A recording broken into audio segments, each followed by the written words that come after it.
émotion forte. C'est un moment important pour notre armée, pour notre nation, pour le peuple de Côte d'Ivoire et pour nos relations avec nos frères du Mali. Parce que finalement, c'est la prise de conscience peut-être des erreurs et des fautes qui ont été commises aussi qui ont permis de rassembler tout ça, commises évidemment par nos frères de l'autre côté, qui ont permis de pouvoir avoir le résultat d'aujourd'hui. Et nous sommes très fiers de ce résultat.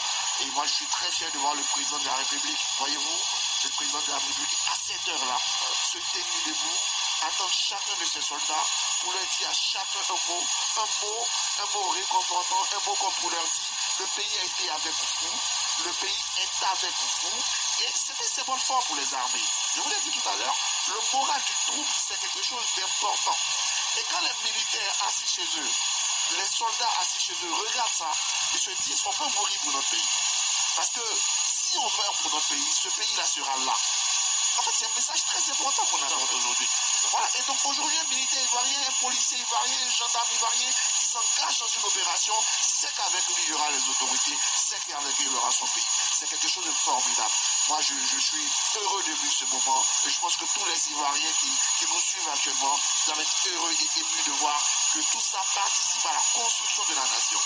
Grand moment donc dans la vie de la nation ivoirienne, grand moment dans la vie de l'armée de Côte d'Ivoire. Chers téléspectateurs, si vous nous prenez en marche, sachez qu'il est 23h56 et à 7h de la nuit, le président de la République est debout à l'aéroport international Félix Houphouët-Boigny de Port-Bouët pour accueillir ses enfants, pour accueillir ses 46 soldats qui étaient encore détenus au Mali et qui viennent de fouler le sol ivoirien.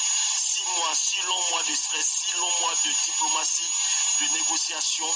Et déjà, lorsqu'on remonte l'horloge de l'aiguille du temps, on se rend compte que en marge de la 77e Assemblée Générale de l'ONU à New York en septembre dernier, les chefs de l'État de la CEDEAO se sont réunis en sommet extraordinaire pour débattre entre autres de l'épineuse question des soldats ivoiriens retenus au Mali. Et même à cette occasion, le secrétaire général de l'ONU, Antonio Guterres, est monté au créneau et a affirmé que les soldats ivoiriens retenus au Mali ne sont pas des mercenaires. Quelle analyse faites-vous de cette sortie de Antonio Guterres qui finalement a mis fin au débat sur véritablement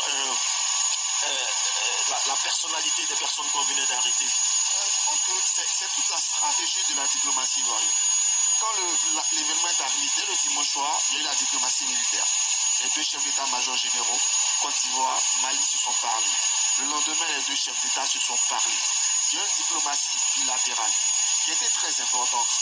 Face à l'échec de cette diplomatie bilatérale, il y a une diplomatie bilatérale facilitée par un médiateur, en la personne du président Faure Gnassingbé du Togo. Et c'était la deuxième phase. Qui a permis quelques résultats. On a parlé de la libération des 3 soldats.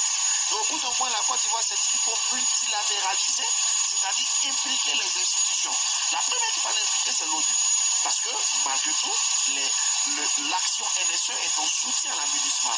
Et donc, en ce moment-là, surtout que certaines presses faisaient état de l'irrégularité de nos soldats, en dépit de la position très claire du porte-parole de la MINUSMA, position très claire qui lui a valu d'être désigné personnage non grata au Mali, mais qui était très claire pour dire que ce sont des soldats ivoiriens que nous reconnaissons. C'est tout important que dans cette situation, le secrétaire général de l'ONU, la plus haute personnalité administrative de la plus grande institution internationale, se prononce clairement en faveur de la Côte d'Ivoire. Et ça, c'était une victoire diplomatique importante pour notre pays. Mais nous ne sommes pas arrêtés là. Nous avons continué à solliciter l'instance régionale, qui est la CEDEAO. Voilà, donc nous sommes partis du bilatéral, d'abord de la diplomatie militaire, au bilatéral avec une médiation, et en dessous de tout ça, une diplomatie africaine avec les chefs religieux. Et donc quand j'entends souvent les gens dire la Côte d'Ivoire n'a pas négocié, mais tiens, notre pays a été celui qui a négocié parce que tous les outils de négociation qu'on a pris. C'est dommage qu'il a fallu arriver aux menaces, au centre de sanctions de la CEDEAO pour que nos frères du Mali comprennent la dangerosité de l'activité entreprise. Mais on va passer là-dessus aujourd'hui. On va profiter du retour de nos enfants. On va profiter du retour de nos frères. On va profiter de cette joie. Mais ce qui est important que nos téléspectateurs, les Ivoiriens doivent comprendre, c'est tout le professionnalisme qui a été mis en place par la diplomatie ivoirienne, qui est allé étape par étape, qui a, malgré les difficultés, gardé la sérénité pour un résultat important aujourd'hui.